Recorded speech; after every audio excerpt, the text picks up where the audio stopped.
Hello everyone. In this video we are going to discuss about the breathing and the exchange of gases. Breathing and the exchange of gases. इसमें हम क्या discussion करेंगे, मतलब mechanism of the breathing हम discussion करेंगे। तो ये हमारा क्लास 11 का जो human physiology breathing and exchange of gases का ये सेकेंड नंबर चैप्टर है, जो breathing and exchange of gases. ठीक है, तो पहला जो वीडियो था, इसका प्रीवियस वीडियो जो था वो इंट्रोडक्शन था, मतलब हमारा रेस्पिरेटरी ऑर्गन क्या है एंड हमारा थोरेसिक कैविटी, ये सब डिस्कशन किए। जो लोग नहीं देखे हैं जाके वो वीडियो को देखना है। ठीक है, तो व्हाट इज ब्रीदिंग? ब्रीदिंग को हम कॉमनली रेस्पिरेशन बोलते हैं, commonly known as respiration, the process of exchange of oxygen from atmosphere with carbon dioxide produce by the cell. इसका मतलब क्या हुआ? इसका मतलब ये हुआ, देखिए ब्रीदिंग में हम क्या करते हैं, मतलब ऑक्सीजन और कार्बन डाइऑक्साइड ये दोनों को हम एक्सचेंज करते हैं। ठीक है, हमको एटमॉस्फेयर से ऑक्सीजन को लाना है, एटमॉस्फेयर से ऑक्सीजन को लाना है एंड कार्बन डाइऑक्साइड ही हमारा बॉडी में जो सेल है जो प्रोड्यूस करता है कार्बन डाइऑक्साइड, ये एक वेस्ट प्रोडक्ट है, तो उसको हमको बाहर फेंकना है बॉडी से। और ऑक्सीजन जो है बॉडी के लिए ज़रूरी है, तो कैसे ज़रूरी है हम आगे बोलेंगे। तो जो ज़रूरी है हम उसको एटमॉस्फेयर से हमारा बॉडी में लाएंगे। तो ये जो एक्सचेंज करेंगे, ऑक्सीजन को लाएंगे, कार्बन डाइऑक्साइड को थ्रो करेंगे बाहर में, ये जो प्रोसेस है वही एक्सचेंज, जो ऑक्सीजन और कार्बन डाइऑक्साइड एक्सचेंज जो मेथड से होता है उसी को हम ब्रीदिंग बोलते हैं। ठीक है, जो प्रोसेस से होता है उसको ब्रीदिंग बोलते हैं। वो 5 स्टेप्स से होता है। क्या क्या स्टेप है?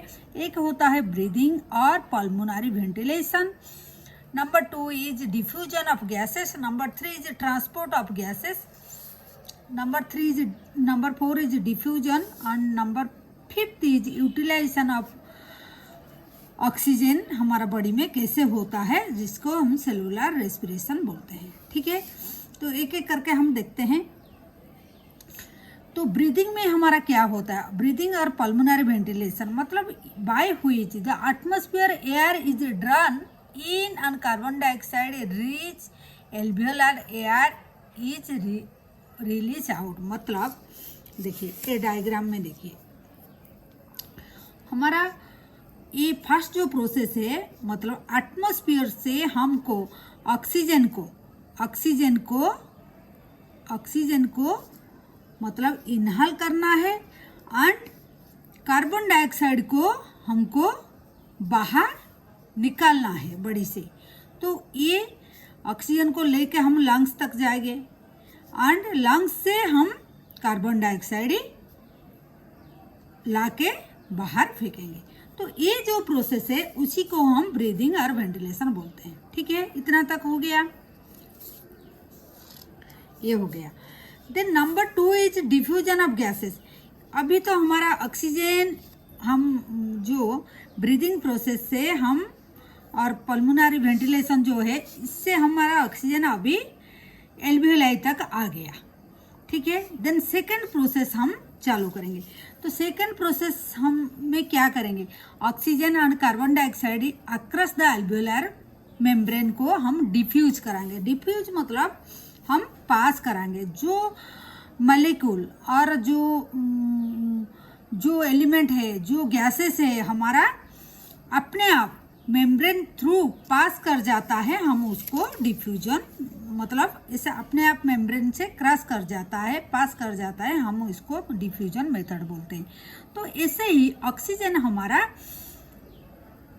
कहाँ आएगा, मतलब ऑक्सीजन कहाँ पर जाके, मतलब किसका थ्रू वो बॉडी में जाएगा, मतलब हमारा ये एल्वियोलाई है, एल्वियोलाई का चारों तरफ हमारा, जैसे सोच लीजिए ये हमारा एल्वियोलाई है, एल्वियोलाई का चारों तरफ ऐसे नेटवर्क जैसे हमारा कैपिलरीज ब्लड वेसल कैपिलरीज जैसे रहता है, ठीक है।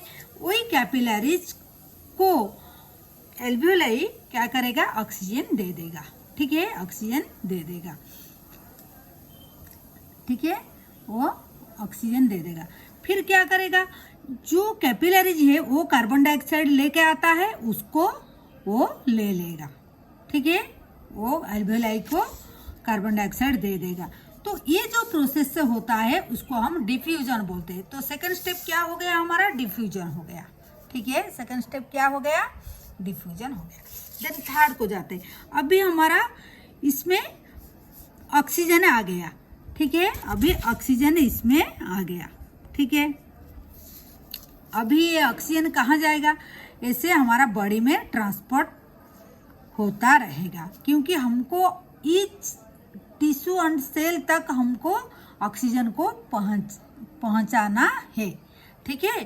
तो ऑक्सीजन कहाँ तक जाएगा, हमारा टिश्यू तक, मतलब सेल तक जाएगा, ठीक है।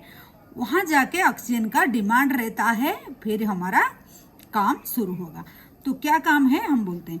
तो थर्ड प्रोसेस क्या हो गया, हमारा ऑक्सीजन तो यहाँ कैपिलरी में आ गया, वो धीरे धीरे क्या करेगा, ट्रांसपोर्ट होता रहेगा, हमारा बॉडी में पूरा फैल जाएगा, ठीक है। हर टिश्यू को जाना है, हर सेल को उसको जाना है। तो ये जो थर्ड प्रोसेस हो गया वो ट्रांसपोर्ट ऑफ गैसेस हो गया, मतलब ऑक्सीजन को वो लेके जाएगा टिश्यू तक, एंड टिश्यू से जो कार्बन डाइऑक्साइड हमारा जो वेस्ट प्रोडक्ट है उसको भी वो लेके आता है, ठीक है। तो कार्बन डाइऑक्साइड को वो क्या करेगा, एक मिनट, कार्बन डाइऑक्साइड को वो क्या करेगा, वो जो लेके आया है उसको लेके लंग्स को दे दिया है, दे देगा, मतलब वो कैरी करेगा, मतलब कैपिलरी हमारा ऑक्सीजन एंड कार्बन डाइऑक्साइड दोनों को ट्रांसपोर्ट कराने में हेल्प करता है, ठीक है। तो ये हो गया हमारा थर्ड स्टेप, जो ट्रांसपोर्ट ऑफ गैसेस हो गया। देन आफ्टर हम देखेंगे, अभी ट्रांसपोर्ट हो गया, फिर ट्रांसपोर्ट करके कहाँ लाएगा, हम बोले थे सेल तक ले आएगा। ये टिश्यू है, ये तीनों सेल दिखाया है, टिश्यू का made up of cell, cell से कैसे हमारा ब्रेकडाउन होता है, हमारा जो फूड है, न्यूट्रिएंट कैसे ब्रेकडाउन होता है, ऑक्सीजन का कैसे डिमांड होता है। तो अभी ऑक्सीजन कहाँ तक आ गया, अभी टिश्यू का पास आ गया, फिर वो तो लाया है ऑक्सीजन, वो टिश्यू को देगा, तो ऑक्सीजन जाएगा टिश्यू को, फिर टिश्यू में जो कार्बन डाइऑक्साइड बना हुआ है वेस्ट प्रोडक्ट उसको भी वो लेके जाएगा, मतलब कैरी करेगा, ऑक्सीजन देगा और लेगा क्या, कार्बन डाइऑक्साइड ले लेगा, ठीक है। ये जो प्रोसेस ये भी डिफ्यूजन से होगा। डिफ्यूजन का मतलब क्या है, अपने आप ऑक्सीजन सेल में जाएगा एंड कार्बन डाइऑक्साइड जाएगा। ये क्यों होता है, क्योंकि ऑक्सीजन का ग्रेडियंट ज़्यादा है, ऑक्सीजन का प्रेशर ज़्यादा है, मतलब ऑक्सीजन का अमाउंट ज़्यादा है आज कंपेयर टू सेल। सेल में ऑक्सीजन कम है और हमारा कैपिलरी में ऑक्सीजन ज़्यादा है, कैपिलरी में ऑक्सीजन ज़्यादा है तो कैपिलरी से ऑक्सीजन सेल को जाएगा। ऐसे ही कार्बन डाइऑक्साइड सेल में ज़्यादा है तो ज़्यादा से कम का तरफ जाएगा, डिफ्यूजन हो जाएगा। तो कार्बन डाइऑक्साइड यहाँ ज़्यादा था तो ये जाएगा कैपिलरी में, फिर धीरे धीरे करके वो एल्वियोलाई तक जाएगा। तो ये फोर्थ स्टेप जो हो गया ये डिफ्यूजन, मतलब कैपिलरी से सेल का तरफ ऑक्सीजन आएगा और कार्बन डाइऑक्साइड उसका रिवर्स, मतलब सेल से कैपिलरी को जाएगा, दैट इज ऑल्सो डिफ्यूजन। लेकिन ये जो डिफ्यूजन है ये इंटरनल रेस्पिरेशन इसको बोलेंगे, ठीक है, ठीक है। ये जो था ये डिफ्यूजन ऑफ गैसेस था, ये डिफ्यूजन ऑफ सेकंड स्टेप वो गैसेस था, ठीक है। सेकंड में डिफ्यूजन ऑफ गैसेस, थर्ड में हो गया हमारा ट्रांसपोर्ट हो गया ब्लड में गैसेस जो ट्रांसपोर्ट होता है, एंड फोर्थ में हो गया हमारा डिफ्यूजन, अगेन ऑक्सीजन सेल को जाएगा, टिश्यू को जाएगा, बिटवीन ब्लड एंड टिश्यू में एक्सचेंज होगा, ठीक है। ब्लड लेके आया है ऑक्सीजन एंड कार्बन डाइऑक्साइड लेके मतलब लेगा और ऑक्सीजन दे देगा। ये इतना तक क्लियर है। देन अभी क्या है, ऑक्सीजन का डिमांड होता है, क्यों लेके देता है वो सेल को? क्योंकि सेल को ऑक्सीजन का डिमांड रहता है। क्यों डिमांड रहता है? क्योंकि हम जो खाना खाता है, सपोज ये ग्लूकोज है, ये ग्लूकोज हमारा फूड केमिकल फार्मूला है ग्लूकोज का C6H12OH12O6। इसको हमको ब्रेक डाउन है, तोड़ना है। तोड़ के हम क्या करेंगे, हमको एनर्जी निकालना है। Energy and carbon dioxide, energy जो है हमारा बॉडी में यूटिलाइज हो जाएगा। कार्बन डाइऑक्साइड वेस्ट प्रोडक्ट है, उसको हम भेज देंगे बाहर, थ्रो आउट करेंगे। तो ये था हमारा सेलुलर रेस्पिरेशन, इसको बोलते हैं। ठीक है, तो ये था different stages of breathing and exchange of gases. ठीक है, मैकेनिज्म ऑफ ब्रीदिंग जो मैकेनिज्म ऑफ ब्रीदिंग है ये क्या है? अभी अभी हम जो देखे थे, क्या है हमारा जो ब्रीदिंग है वो 5 स्टेप में होते हैं। तो फर्स्ट स्टेप जो था ब्रीदिंग, जिसको हमको ऑक्सीजन को हमारा लंग्स तक लाना है, कार्बन डाइऑक्साइड को लंग्स से बाहर फेंकना है। ये जो प्रोसेस है, इतना तक जो प्रोसेस है, ठीक है, एटमॉस्फेयर और लंग्स का बीच में जो एक्सचेंज होता है ऑक्सीजन और कार्बन डाइऑक्साइड का, उसी को हम ब्रीदिंग बोलते हैं। तो ब्रीदिंग जो होता है ये 2 स्टेप से होता है। ठीक है, जो ब्रीदिंग होता है ये 2 स्टेप से होता है। क्या क्या स्टेप है? एक होता है इंस्पिरेशन, मतलब हम जो ड्यूरिंग व्हिच इंस्पिरेशन का टाइम में हम क्या करते हैं, एटमॉस्फेयर एयर को ड्रन इन करते हैं, हमारा बॉडी में इन करते हैं लंग्स में। एंड एक्सपिरेशन जो है बाय व्हिच जो प्रोसेस से हम एल्वियोलर एयर को, और जो हमारा एल्वियोलर में जो एयर था उसको हम आउट करेंगे। इंस्पिरेशन यहाँ लिखा हुआ है, एक्सपिरेशन देखिए आउट किया है। इंस्पिरेशन मतलब इन किए हैं एयर को, ऑक्सीजन को इन किए हैं और कार्बन डाइऑक्साइड को आउट करेंगे। ठीक है, तो उसके लिए हमको क्या करना पड़ेगा? देखिए, उसके लिए समझना, उसके लिए हमको क्या एक प्रेशर ग्रेडियंट का बात समझना है। क्या प्रेशर ग्रेडियंट? मतलब हमको जो एयर को लंग्स का अंदर में, मतलब लंग्स का अंदर में जो एयर को लाना पड़ेगा, उसके लिए हमको एक प्रेशर ग्रेडियंट क्रिएट करना पड़ेगा। कहाँ पर? लंग्स का अंदर में। लंग्स का अंदर में हमारा एक प्रेशर ग्रेडियंट क्रिएट करना पड़ेगा। मतलब लंग्स का एंड एटमॉस्फेयर का जो एयर है उसका बीच में हमको एक प्रेशर ग्रेडियंट क्रिएट करना पड़ेगा। कैसे करेंगे? देखिए, the movement of air into और out of the lungs is carried out by creating a pressure gradient between the lungs and atmosphere. मतलब लंग्स एंड एटमॉस्फेयर का बीच में हमको एक प्रेशर, ये लंग्स है, ये एटमॉस्फेयर है, ये दोनों का बीच में एक प्रेशर ग्रेडियंट, मतलब कम ज़्यादा करना पड़ेगा प्रेशर को। मतलब वो कैसे करेंगे हम? वो कैसे करेंगे? हम लोग केमिस्ट्री और फिजिक्स में बहुत बार ये पढ़े हैं, प्रेशर को हमको बढ़ाना और घटाना है तो हमको किसको बढ़ाना घटाना पड़ेगा? हमको वॉल्यूम को बढ़ाना और घटाना पड़ेगा। ठीक है, वॉल्यूम को बढ़ाना एंड घटाना पड़ेगा। तो ऐसे ही बोलेंगे हम, pressure is directly proportional to the volume. ठीक है, sorry, pressure is inversely proportional to the volume. मतलब वॉल्यूम अगर घटेगा तो प्रेशर बढ़ेगा, और वॉल्यूम अगर बढ़ेगा तो प्रेशर घटेगा। मतलब ये इन्वर्सली प्रोपोर्शनल। ठीक है, जैसे मान लीजिए ये pressure is inversely proportional to the volume. ठीक है, ठीक है, ऐसे मतलब प्रेशर जो है ये वॉल्यूम का घटना और बढ़ने का ऊपर में डिपेंड करता है। प्रेशर कब बढ़ेगा? जब वॉल्यूम को हम घटाएंगे, और वॉल्यूम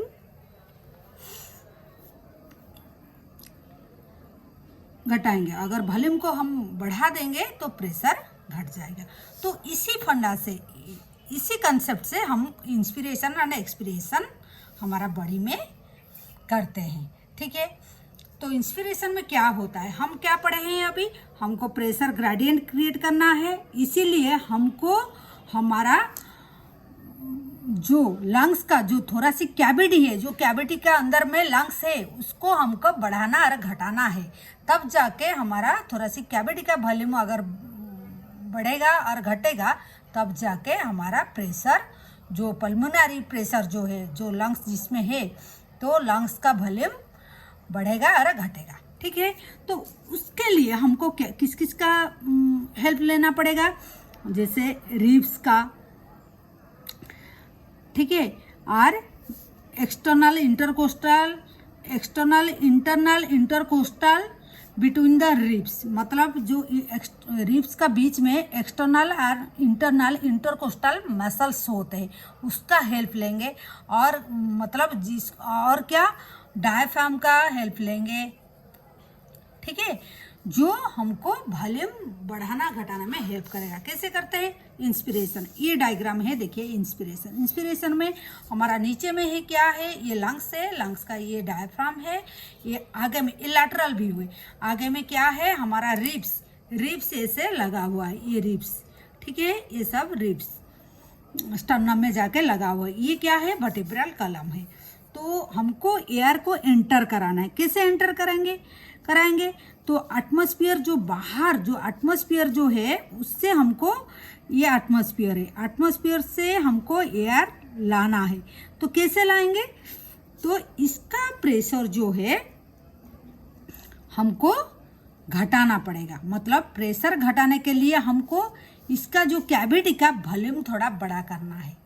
तो वॉल्यूम को बड़ा करने के लिए हमको क्या करना है, डायफ्राम को नीचे खींचना है, और जो एक्सटर्नल इंटरकोस्टल मसल है उसको भी आउटवर्ड, बाहर का तरफ खींचना है। ठीक है, तो इंस्पिरेशन में होता क्या है, इंस्पिरेशन में देखिए, inspiration is initiated by the contraction of the diaphragm with increase the volume of the thoracic chamber in anterior posterior axis. मतलब डायफ्राम जब कंट्रैक्ट करता है, ये जो डायफ्राम है, ये डायफ्राम जब कंट्रैक्ट करता है नीचे की तरफ, ऐसे था, जब ऐसे फ्लैट हो जाता है, सॉरी ऐसे था, जब फ्लैट हो जाता है मतलब इसका एरिया बढ़ जाता है, तब वो कौन सी एक्सिस में उसका वॉल्यूम इंक्रीज करता है, ये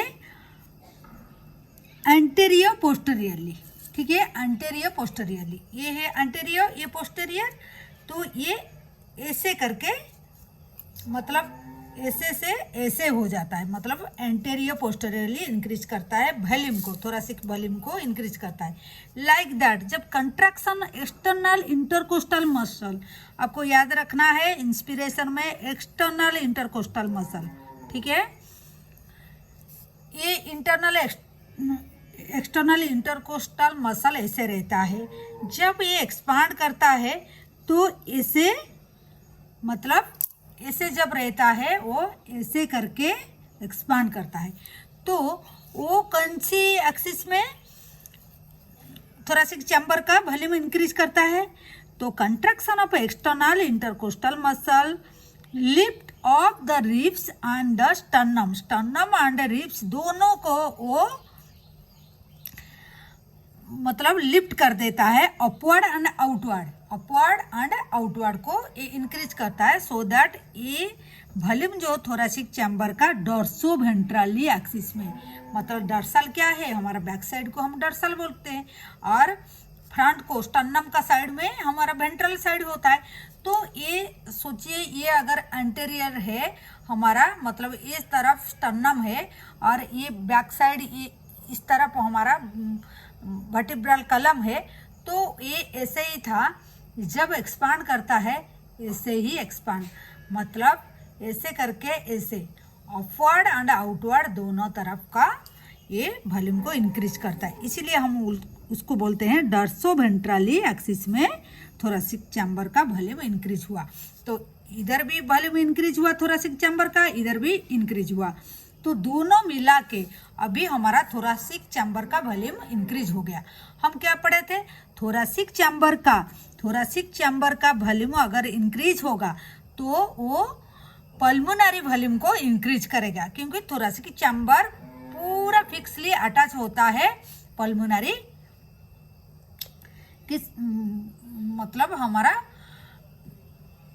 पल्मोनरी मतलब हमारा प्लूरा का साथ में अटैच है, लंग्स का कवर का ऊपर में पूरा अटैच है। तो थोरेसिक चैम्बर इंक्रीज करेगा तो पल्मोनरी वॉल्यूम भी इंक्रीज करेगा। तो पल्मोनरी वॉल्यूम अगर इंक्रीज करेगा, हम क्या पढ़े थे, वॉल्यूम इंक्रीज करने से प्रेशर डिक्रीज करेगा। तो increase the pulmonary volume, decrease the intra pulmonary pressure को वो डिक्रीज कराएगा। ठीक है, तो डिक्रीज क्या हो जाएगा, इंट्रा पल्मोनरी प्रेशर डिक्रीज कर जाएगा। ठीक है, तो जब ऐसे डिक्रीज करेगा, किससे लेस हो जाएगा, वो लेस देन हो जाएगा एटमॉस्फेयर प्रेशर से, वो कम हो जाएगा। उसका जो प्रेशर मतलब जो पल्मोनरी इंट्रा पल्मोनरी लंग्स का अंदर में जो प्रेशर है वो कम हो जाएगा, एटमॉस्फेयर का प्रेशर से कम हो जाएगा। तो ऐसे कम हो जाने से क्या होगा, एयर जो है ये बाहर से, ये एयर था, ये जो एयर था हमारा, ये एयर ड्रॉ होके एयर हमारा ड्रॉ होके लंग्स का अंदर में आ जाएगा। ठीक है, तो ये है हमारा इंस्पिरेशन। इंस्पिरेशन में क्या होता है, डायफ्राम नीचे को आ जाता है एंड ये हमारा रिब्स एंड जो स्टर्नम वो लिफ्ट हो जाता है। क्योंकि हमारा एक्सटर्नल इंटरकोस्टल मसल कंट्रैक्ट होता है। ठीक है, इसी वजह से हमारा पल्मोनरी चैम्बर का पल्मोनरी जो हमारा वॉल्यूम जो है पल्मोनरी का लंग्स का वॉल्यूम जो है वो इंक्रीज कर जाता है। वॉल्यूम इंक्रीज कर जाने से लंग्स का अंदर में जो प्रेशर है वो कम हो जाता है। प्रेशर कम हो जाएगा एटमॉस्फेयर प्रेशर का हिसाब से, तो एयर बाहर से हायर प्रेशर से लो प्रेशर तक टुवर्ड्स द लो प्रेशर वो आ जाएगा, फ्लो करेगा। ठीक है, इसीलिए बाहर से एयर इन हो जाएगा लंग्स का अंदर में।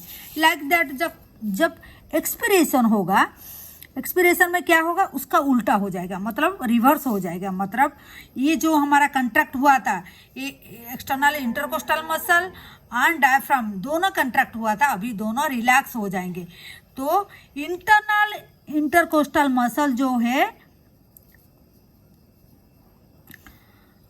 एंड डायफ्राम, ये दोनों हमारा रिलैक्स हो जाएंगे। इसमें एक्सटर्नल इंटरकोस्टल मसल था, इसमें इंटरनल इंटरकोस्टल मसल कंट्रैक्ट मतलब ये हो जाएगा, रिलैक्स हो जाएगा एंड इसी वजह से हमारा डायफ्राम एंड स्टर्नम सब अपना अपना प्लेस को आ जाएंगे। रिड्यूस द थोरेसिक वॉल्यूम, इसी वजह से हमारा सब अपना प्लेस को आ जाएंगे। तो इसका वॉल्यूम जो है ये भी अपना प्लेस को आ गया, डायफ्राम भी अपना प्लेस को आ गया।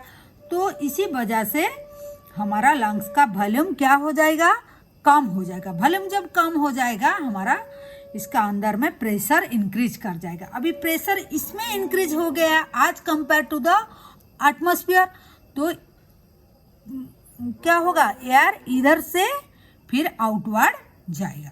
ठीक है, that is called the expiration. ठीक है, this leads to the an increase in the intrapulmonary pressure to slightly above the atmosphere pressure से intrapulmonary pressure जो है increase हो जाएगा आज compared to the atmosphere pressure। तो जो काज करेगा एक्सप्लसन मतलब एक्सपेल कर देगा एयर को फ्रॉम द लंग्स, लंग्स से एयर को एक्सपेल कर देगा, दैट इज कॉल्ड एक्सपीरेशन। तो ये था हमारा इंस्पिरेशन एंड एक्सपीरेशन। ठीक है, तो ये डायग्राम था, ये रिब एंड स्टर्नम इस तरफ है, ये रिब केज बोला जाता है, ये डायफ्राम है, ये नीचे का तरफ ये डायफ्राम है एंड ये रिब एंड द स्टर्नम ये है एंड ये वर्टिब्रल कॉलम है। तो हमारा प्रेशर इंस्पिरेशन में क्या होता है, प्रेशर कम हो जाता है due to the thoracic volume increase करता है। इस तरफ क्या होता है, जब एक्सपिरेशन होता है क्या होता है, volume of the thorax decrease कर जाता है, इसी वजह से प्रेशर ज़्यादा हो जाता है। प्रेशर ज़्यादा होने से एयर एक्सपेल आउट हो जाता है। ठीक है, तो this is all about the mechanism of the breathing. ये मैकेनिज्म हो गया, ये मैकेनिज्म हो गया। और इसका आगे में हम ब्रीदिंग का जो 5 स्टेप जो है हम उसको डिस्कशन किए थे। ठीक है, तो ये हो गया हमारा breathing and exchange of gases with steps and mechanism of the breathing. ठीक है, तो thank you for watching. Do subscribe our channel, like and share the video.